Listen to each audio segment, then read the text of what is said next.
muito tempo, o termo anão era a forma como nós, enquanto sociedade, nos referimos às pessoas com nanismo.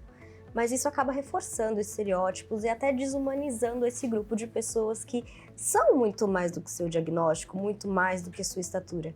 Quer saber mais sobre esse assunto? Então se acomoda por aí, porque começa agora o seu programa Diversidade.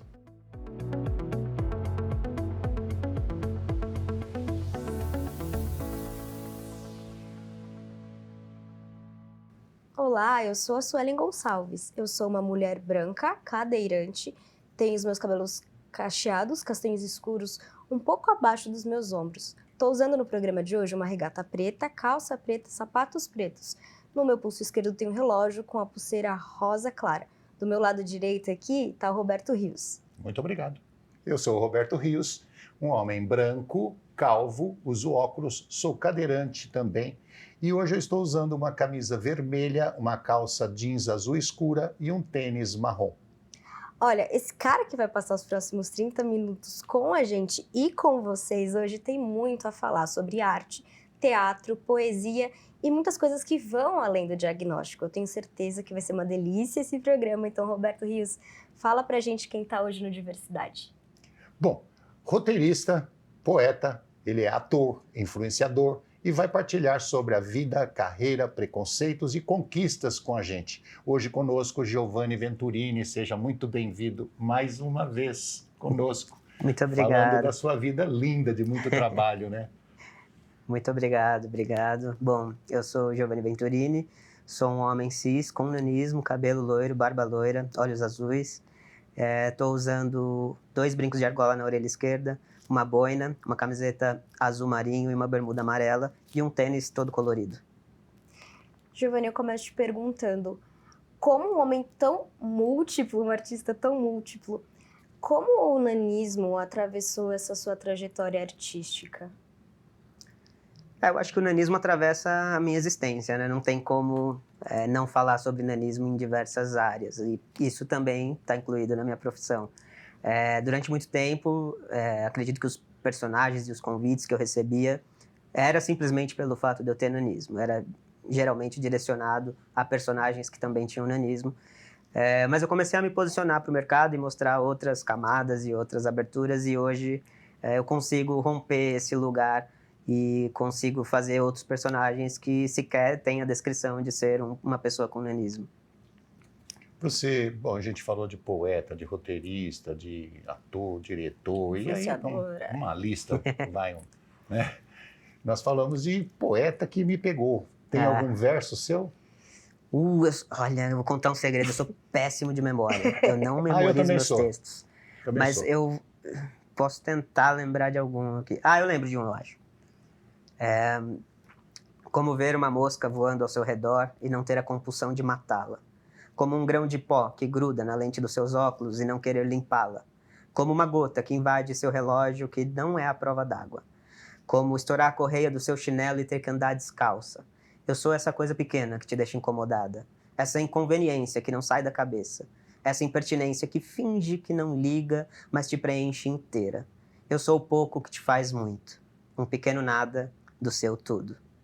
Nossa! Pelo amor de Deus! Maravilhoso! Maravilhoso. Obrigado. E cai bem, né? Caiu super bem, muito aí bom. Acho que entra até na pergunta que a Suelen fez antes, né? Como que o nanismo atravessa as outras artes também, não só a da atuação, mas a da escrita também. Tem muitos textos meus que falava sobre isso, não só sobre isso, porque acho importante também a gente não ser rotulado somente para falar sobre a deficiência, né? Mas acho que atravessa muito os textos que eu fazia, que eu escrevia, e até os roteiros de cinema, os textos de teatro que eu escrevo, também falam muito e tem um pouco do nanismo ali inserido, né? Mas você sabe que eu reparei nesse verso seu, que ele é uma coisa incrível, que você assim, super assumido, né? Sabe do que você é e leva a vida com um tremendo de um otimismo, com uma boa vontade, falando assim, cara, eu estou aqui, eu sou, né? Tipo o livro proibido de Saint-Germain, eu sou, né? E você e ponto. É isso. Eu acho que, meu primeiro trabalho solo, né, o texto que eu escrevi e atuei, meu primeiro monólogo, chama A Não Ser, que era justamente uma busca por um significado e uma desconstrução da palavra não, como ela é pejorativa, né? E eu acho que naquele espetáculo eu buscava muito tentar entender quem eu era. Eu ainda acho que estava nessa descoberta de quem eu sou de fato, porque eu ouvia dos termos médicos, ouvia dos termos técnicos, ouvia das crianças, ouvia da sociedade dizendo quem eu era, mas eu não sabia quem eu era de fato. Então acho que foi uma busca através da escrita para chegar nesse lugar que você falou, Roberto, de me assumir quem eu sou e dizer eu tô aqui com otimismo, tô aqui com essa existência e é isso que eu sou. Eu sou, seja lá como você me É. vê, eu sou. Exato. Eu sou assim. Não interessa como as pessoas me veem. Uhum. Interessa Exato, o que eu sei que eu sou. Muito legal. E existe um chão aí, né, na sua carreira. Existe uma estrada que já é muito longa, embora você esteja muito jovem. Eu acredito que você tenha pegado essa transição, porque esse movimento que a publicidade vem fazendo, que a arte vem fazendo, a atuação, de chamar corpos dissidentes, corpos, né, fora do padrão, para aparecer de fato, e como você bem falou, não apenas quando tá ali no roteiro que precisa ser uma pessoa com nanismo, esse movimento é muito novo. Como foi para você essa transição na sua carreira? Foi algo que foi perceptível para você ou quando você se deu conta, caramba, olha onde eu estou, consegui? Eu acho que ainda está sendo, eu acho que ainda não consegui. Eu acho que a gente está num momento muito importante, historicamente. Eu acho que a gente está num momento de união e de que essas pautas estão sendo levantadas e dessa desconstrução e dessa abertura de oportunidades mesmo, né? Eu acho que muito vem se construindo ao longo desses anos. Acho que aqui no Brasil ainda são a passos mais lentos, mas acho que tem um reflexo do mercado norte-americano, hollywoodiano também, e da representatividade que a gente tem visto nos cinemas nos últimos anos, né? E acho que isso reflete no mercado brasileiro, e eu tenho percebido essa transição agora, assim, acho que agora, nos últimos trabalhos que eu estou sendo chamado mais por conta da minha qualidade artística, do meu talento, do meu trabalho, do que pela minha condição física antes. Acho que agora que está começando esse movimento aqui no Brasil. E sem estar também nesse lugar cômico, né? Exato. Geralmente as pessoas com nanismo, elas só estão nesse lugar. Exatamente. Eu acho que a gente tem uma... Eu estava falando hoje mais cedo que nós, pessoas com deficiência, a gente não tem uma ancestralidade. A gente está construindo essa ancestralidade agora. A gente não tem referências positivas. A gente foi apagado da história. Seja nazismo, seja na Idade Média com os bobos da corte, seja... Enfim, historicamente, nós não temos, né? Desculpa, não é só o nanismo. Todas as pessoas com Todas. deficiência foram apagadas da Todas história. as pessoas com deficiência. Eu acho que nós, pessoas com deficiência, estamos construindo a ancestralidade agora.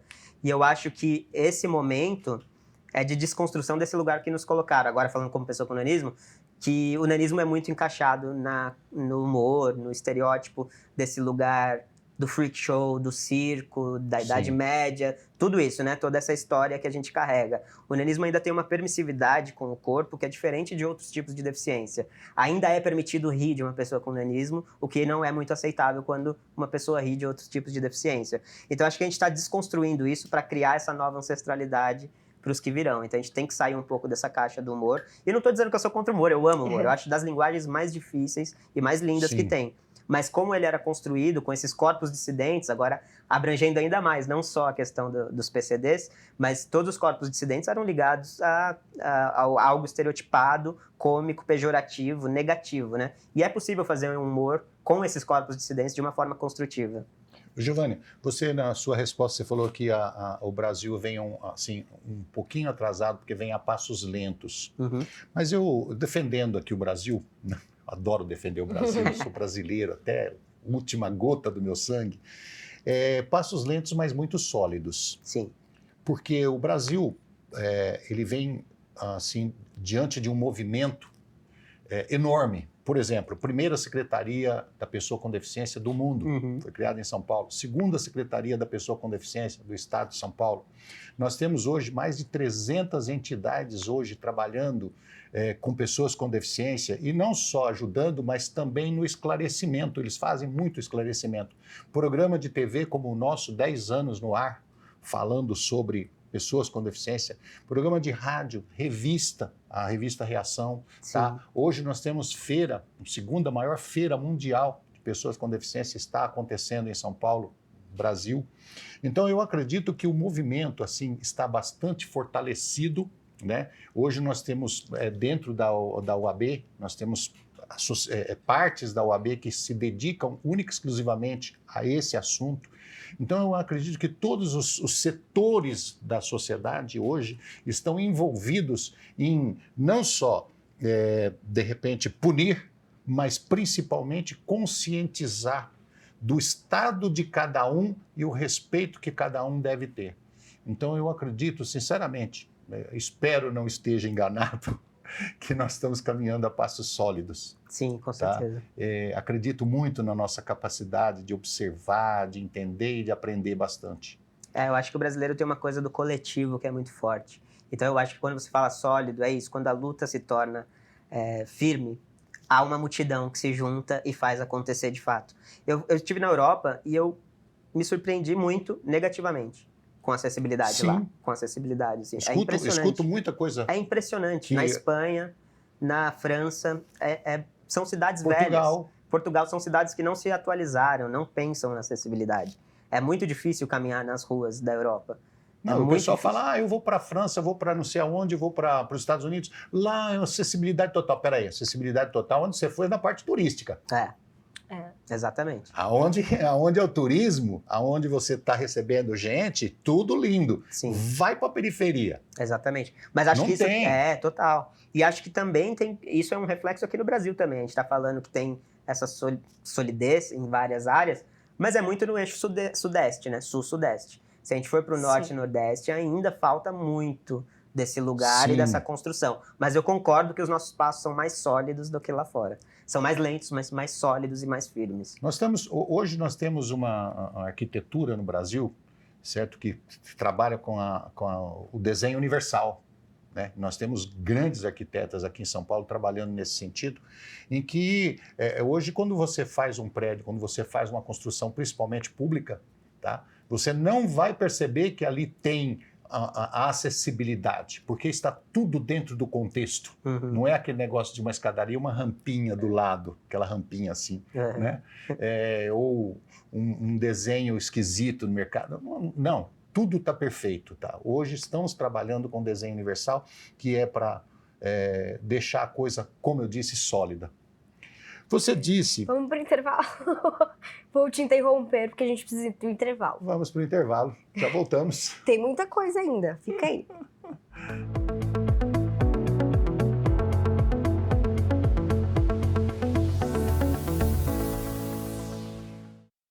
Olá, eu sou o Roberto Rios. Gostaria de lembrar a todos que o programa Diversidade vai ao ar todas as sextas-feiras às 13 horas. O programa Diversidade tem como objetivo melhorar a qualidade de vida das pessoas com deficiência.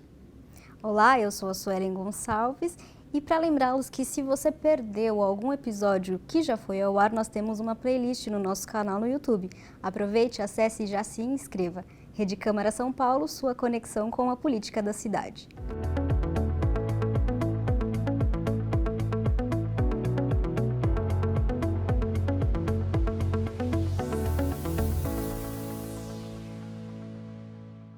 Já estamos de volta, hoje com um ator, roteirista, poeta, influenciador e mais um monte de coisa, Giovanni Venturini. Você tinha comentado conosco que você estava rejeitando trabalhos pelo fato de ser uma pessoa com nanismo, né? Então, te convidava para aquele... Você foi para outras peças que não era exatamente aquilo por causa da sua deficiência. Por conta disso, você teve problemas com estúdio, com roupagem, com cenário e até mesmo com público? Acho que sim, com certeza. Acho que quando tem uma posição mais contraditória, as pessoas se ofendem, né? Porque estava muito tudo dado e aceito, e não é bem assim. Então, acho que quando eu questiono... Primeiro que eu não recuso logo de cara, por mais que tenha ali... chegou um personagem que tem nanismo. Eu vou procurar entender o porquê, ler o roteiro, entender o que conta nessa história, se é de uma forma capacitista, se não é.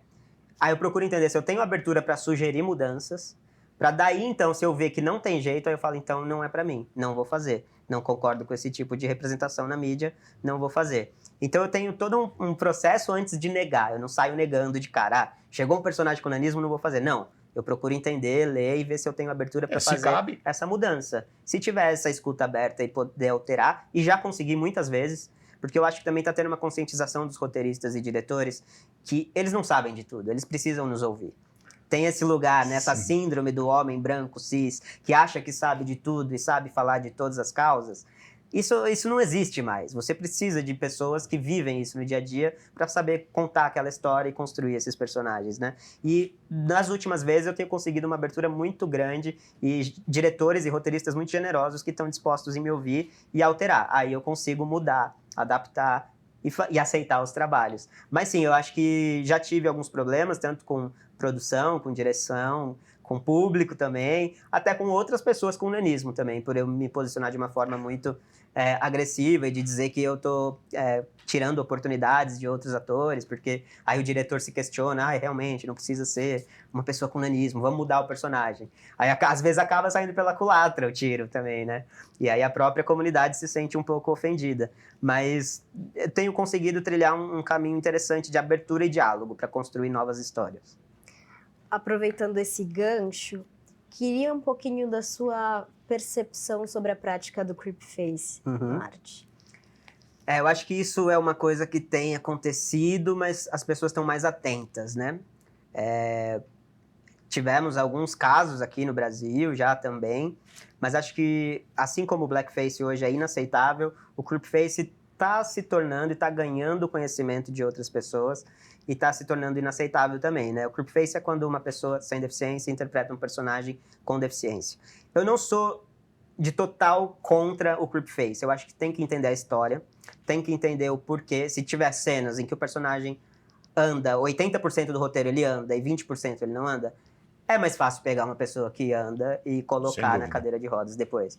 Agora, se 80% das cenas é cadeirante e tem um flashback que ele anda, então pega um ator cadeirante e faz algum trabalho de computação gráfica, pega um dublê, pega alguma outra coisa. Por que não pode fazer o caminho oposto também, né? Então, eu acho que tem certas situações que é um pouco aceitável. Eu acho que o creepface é um tema muito delicado para se discutir e falar, sou contra o creepface. Acho que tem que entender o contexto da história e o do personagem, né?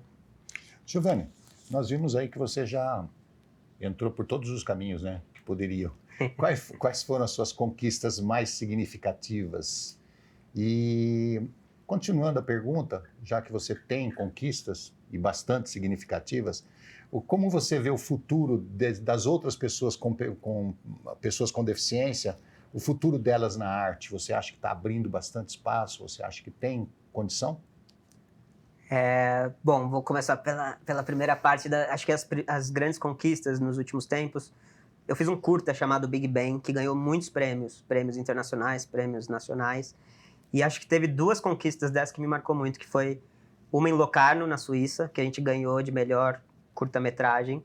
E é o terceiro maior festival do mundo de cinema. Então é um festival muito importante. Isso foi um marco muito grande, estar lá representando o filme, recebendo esse prêmio. E eu ter ganhado como melhor ator no Festival de Brasília também, com esse mesmo curta, que é o maior festival de cinema do Brasil, é o primeiro festival de cinema do Brasil. Ter ganhado um prêmio ali, um reconhecimento pelo meu trabalho também, foi muito marcante, muito especial.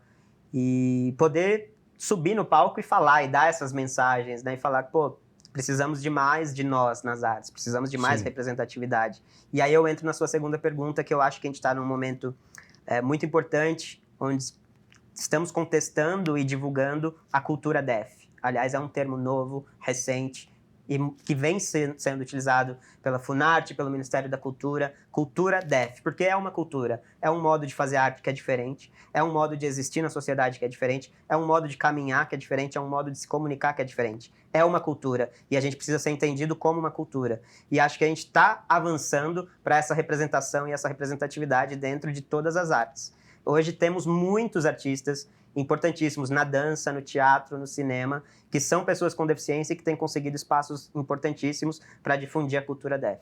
Você sabe que, desculpe mais uma vez, eu estava prestando consultoria para uma empresa sobre empregabilidade e nós notamos que tinha um gerente, que ele era aquele gerente durão, um cara de 60 anos de empresa, né? estava lá, já não sabia nem mais o que estava fazendo lá dentro, mas estava. E ele queria que a pessoa fizesse do jeito que ele achava que tinha que fazer, porque era assim, porque era né, tinha um protocolo, tinha que fazer daquele jeito. Eu falei assim, meu senhor, não é assim. Deixe ela fazer do jeito que ela sabe. E você vai ver o resultado final. Deixa o resultado acontecer. Então é isso, sabe? Tem que deixar. Nós somos diferentes, pois eu ando diferente, eu tenho né, uma velocidade diferente, eu tenho um olhar diferente. Vamos ver o resultado final? Exatamente. Isso que importa. É isso. Você tem alguma referência artística? Tenho muitas. Acho que, bom, obviamente, Peter Dinklage é a minha maior referência, que é o ator que fez Game of Thrones. Já acompanho ele há muitos anos, desde antes de Game of Thrones, antes dele estourar.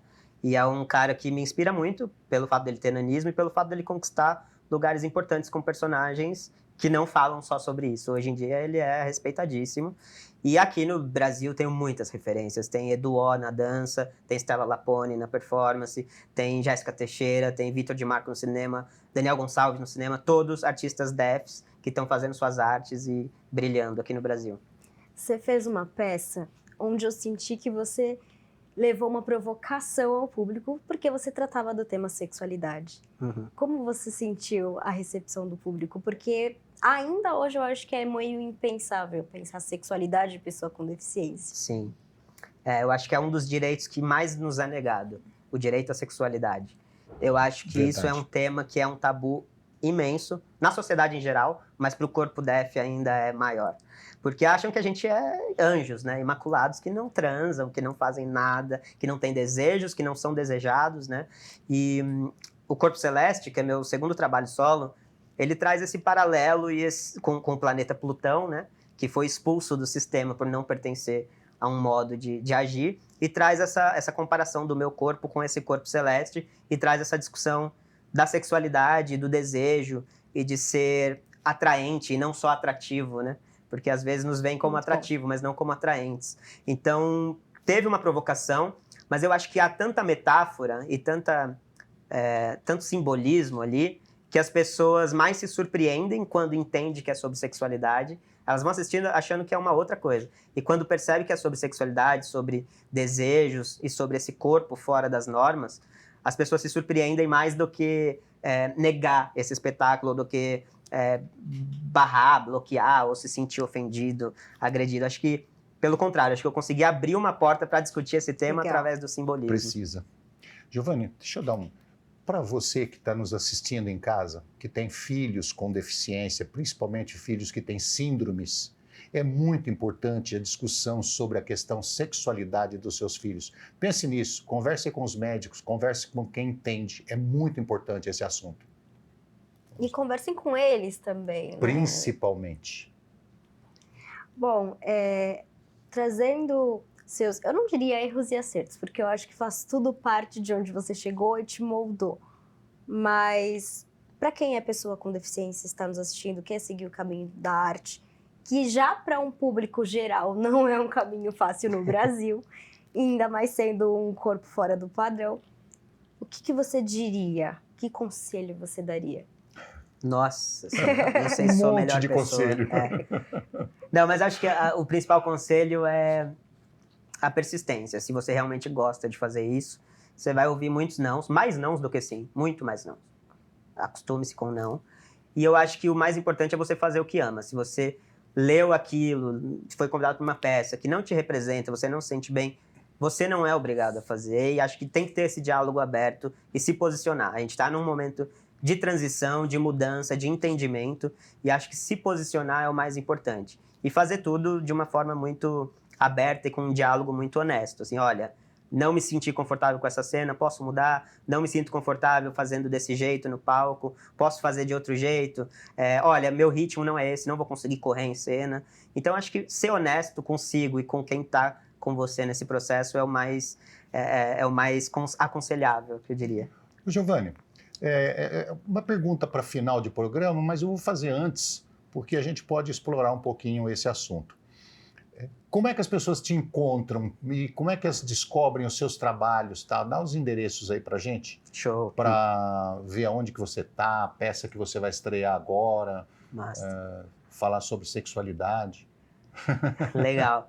Bom, acho que hoje em dia as redes sociais são os melhores caminhos para me encontrar. Tô no Instagram como Gio Venturini, G-I-O Venturini. Tem o meu site, www.giovanniventurini, Giovanni com 2 N's e i.com.br.